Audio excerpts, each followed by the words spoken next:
আমরা মায়েরা সংসার সামলিয়ে সন্তান সামলিয়ে নিজের জন্য সময় বের করাটাই ভুলে যাই বা আর ইচ্ছাই করে না। কিন্তু নিজের জন্য সময় বের করাটা আসলেই কোনো বিলাসিতা না, এটা প্রয়োজনীয়তা। আমি লক্ষ্য করে দেখেছি, আমি যখনই আমার ভালো লাগার কাজগুলো করি তখন আমার মন আরো বেশি খুশি হয়ে যায়, আর সেটাতেই পরের দিনের কাজগুলো করার জন্য আরো এনার্জি পেয়ে যাই।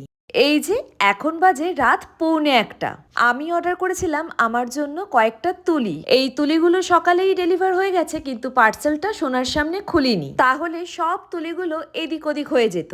এখন রাত্রিবেলা সোনা ঘুমিয়ে পড়ার পর বাইরে এসে আমি ড্রয়িং করব বলে তুলিগুলো সব বার করলাম, আর আমার ড্রয়িং খাতাটা ঘরের আলমারিতে সেই মাথার ওপর তুলে রাখা, সোনার হাতের নাগালের একদম বাইরে।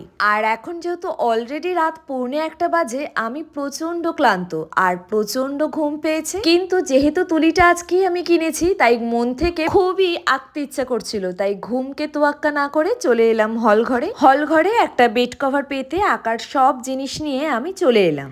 এখন বাজে রাত 1:15, এখন আমি আমার আঁকাটা শুরু করছি। অনেক দিন বাদে আমি এরকম কোনো মানুষের ফিগার আঁকছি। ভাবছিলাম আঁকাটা কেমন হবে, আর মানুষের ফিগার আঁকতে গেলে সব থেকে কঠিন ব্যাপারটা হয়ে যায় চোখ আঁকা, কারণ চোখটা যদি একটু ভুলভাল আঁকা হয়ে যায় তাহলে মানুষটা দেখতে খুব খারাপ লাগে। এইদিকে মাথা থেকে পা পর্যন্ত আঁকা কমপ্লিট হয়ে গেল, চোখটা কিছুতেই আসছিল না। এদিকে ঘড়ির কাঁটার টাইম বলছে রাত 2 বেজে গেছে। মাথা যন্ত্রণা করছে, কিন্তু একবার আঁকাটা যখন ধরেছি কমপ্লিট করেই ছাড়বো। তারপর আবার শুরু করলাম। হ্যাঁ, ফাইনালি চোখ আঁকা কমপ্লিট। এরপর রং করার পালা, আর রংটাও আমার সোনারই রং।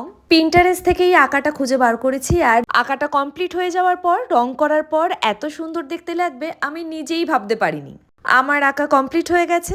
সারাদিনের ক্লান্তির পরও নিজের এই ভালো লাগার জিনিসটাকে করে আমার দারুণ লাগলো। আর ঘড়িতে টাইম এখন রাত 3টে, এইবারে ঘুমানোর পালা। আমার এই আঁকাটা তোমাদের কেমন লাগলো অবশ্যই জানিও। আজকের মতন টাটা।